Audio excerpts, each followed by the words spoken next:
Most golfers never hit the driver as far as they're capable of doing. In this lesson, I want to give you something that has gained more yards than any other lesson I've ever done. In fact, I had a student fly over from the US, Adam, who basically, after step number 1, gained 37 yards. Better! How did that one feel? Wowza! By the time we got to step number 3, we gained over 50 yards with his driver. And you know what? Everyone was accurate. I'm done. Let's go. We're done. We're done. In this lesson, I'm going to share with you exactly the system I gave him because look, it really does work. Now, before I get into the lesson, look, if you're new to the channel, it's one of your first videos of mine, please consider subscribing. I release videos just like this one every single week to try and help you improve your game. Plus, you never have to remember a thing. I'll always put a free downloadable practice guide in the description box below. So let's get straight into step number 1. So Adam had watched the channel for years and he'd seen me talk about momentum in the golf swing, but still didn't really get how to achieve it. So this is the steps I gave him. So I want you, if you don't have momentum in your swing, okay, if you don't see a swing like this, you don't have speed, you don't have rhythm. The best players in the world look effortless, don't they? And the reason being is they're allowing this club to swing with rhythm, right? So I got Adam literally to do this, feel it with his fingers, holding his fingertips and feel the momentum of the club. I then got him to imagine increasing that momentum, so almost kicking it. Now, as I did this, I want you to imagine a child's swing. The swing's got rhythm. And what does the child do to increase the height of that swing, increase the power? They kick, don't they? They have a kick somewhere at the bottom to go higher. Now you have to time that kick to generate the power and the height. Now, when I was teaching my kids this initially to learn how to swing, do you think they got it straight away? No, they would kick it all in the wrong places. The swing wouldn't have any real rhythm to it. So they had to, first of all, kick in the right place to get rhythm on the way back. And then they had to learn how to kick in the right place on the way down so they could continue this beautiful flow. So it wasn't a jerky style motion, it was a rhythmical motion. That is what we're going to teach you now. So first thing, grab it in your fingers, feel momentum. Then look at this, I got Adam to kind of feel a kick. I'm lifting the club almost up, I'm kicking it upwards. Very quickly, I got him to hold it in his fingers of his right hand and his left hand. Let the elbow fold and just let the club swing.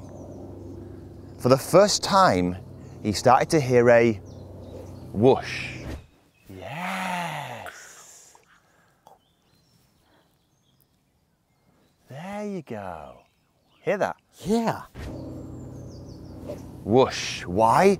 Because previously, everything was just completely one piece, very wooden.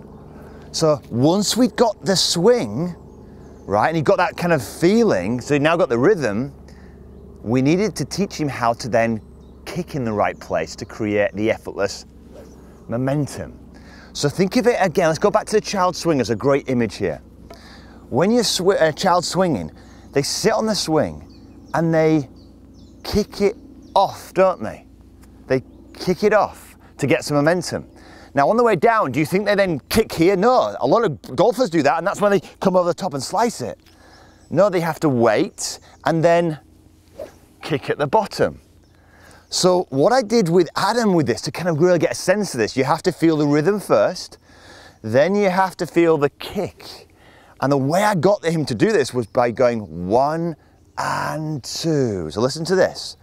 I got him to throw the club forward and go 1 and 2, 1 and 2. So now he was creating the kick in the right place. Within 2 balls, he gained 37 yards. So that is the very first thing I want you to do. Feel the momentum before you go. Yeah, just feel it. So there's no kick at the moment. Then start to add a kick in to set the club back and then a kick in to set the club through. You might be asking, what do you mean by a kick? Well, your body's lively, my body's lively. So what I'm doing is there's bounce in this body. I am not a statue going like this. There's some bounce. bounce. You know what I mean? There's flexibility, there's movement. 1 and 2. That is how I start him off. So feel momentum, feel the kick. Will it take time? Well, it only took 2 balls with Adam to really start ramping up this power. Let's have a look at this in action. So we're gonna go 1 and 2. That is how you create effortless speed, really, really on in your swing. Do you have to give up control to achieve this? Yes, you do. In fact, Adam felt really out of control. He was very, very nervous early on because the club felt so fast. But that is how you generate speed. So, moving on to step number 2. Once we got Adam kind of sensing this, now, do you think he got it every time? No, he didn't. In fact, very, very quickly, he started, without doing the practice swings, he started to get back to more tense, short style motions. So you need to repeat this. You need to remind your body of what we're doing here. Feel that momentum. 1 and 2. You can see the kicking what I've got going on in the swing there. So the second stage was basically teaching Adam, right, what I needed him to do now was to show him now how to increase the length of his swing, because it was very, very short and it was robbing him of a lot of power. Now he was scared that if he went longer, he would start to lose control and start hitting the ball everywhere. But I told him, no, actually it's completely opposite.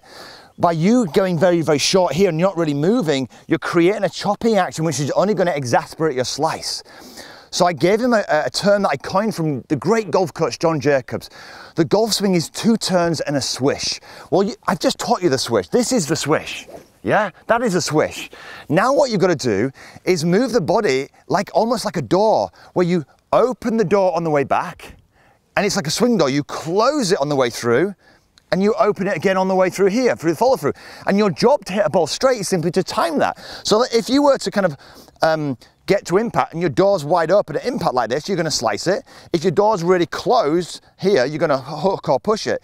So our job is to open the door, time the closing of it so it kind of arrives here, and then open it again on the way through. So that simple image helped Adam to really increase the length of his swing, and that's what gave him another 15 yards. We've got him 50 extra yards in just carry alone. Massive. So you've got your swish. Now the way I open the door is simply this. I imagine the trail pocket here moving towards the target, and imagine your shoulders working on a circle, okay? So you're going to move the trail pocket towards the target here. That's open the door here. Now we've got all this space to swing beautifully back into the ball. Adam didn't really move this. He picked the club up here. From here, you haven't opened the door. You're simply going to chop down on the ball. You're going to lose a huge amount of power and turn a possible 20, 30 yard gain into nothing at all. So open the door and then visualize it closing at the right time to a beautiful straight shot. And away you go. So that is step number 2. So let's open the door as far as we can on the way back, like this.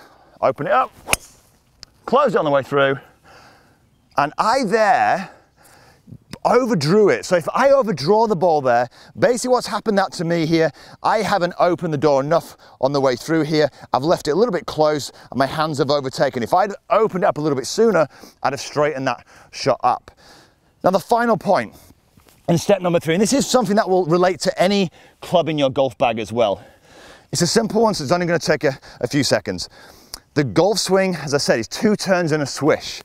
We collect the golf ball on the way. We don't hit at the golf ball. So when that ball's lying there, it isn't this, okay?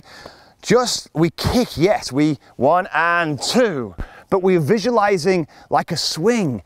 The club, like a sort of child on a swing, we're kicking and the swing's going high. When we're kicking in, we visualize the collecting the golf ball into this finish. This is not the end result. So keep that beautiful vision in mind. Let's blend all these things together now. So I'm stood there. 1 and 2, and I'm collecting the golf ball all the way. That is delivering maximum power to this shot. That is a beauty. Okay, so 3 steps for you there. Feel momentum, build that into your routine, open the door and close the door. We'll give you 2 turns and a swish. And remember, finally, we collect the golf ball. We don't hit at the golf ball. So do me a favor, if you love this video and you want to see the video actually with Adam, I'm going to put this right here. Might not be ready yet, but when it is, I'll put it here. If you're struggling with slicing the driver in any shape or form, please do check this one out. But look, if you enjoyed the video, give it a thumbs up, maybe share it with a friend. Of course, look, Subscribe to the channel, it's completely free to do so. There's also a free practice download in the description box below. But until next week, have a wonderful golfing week.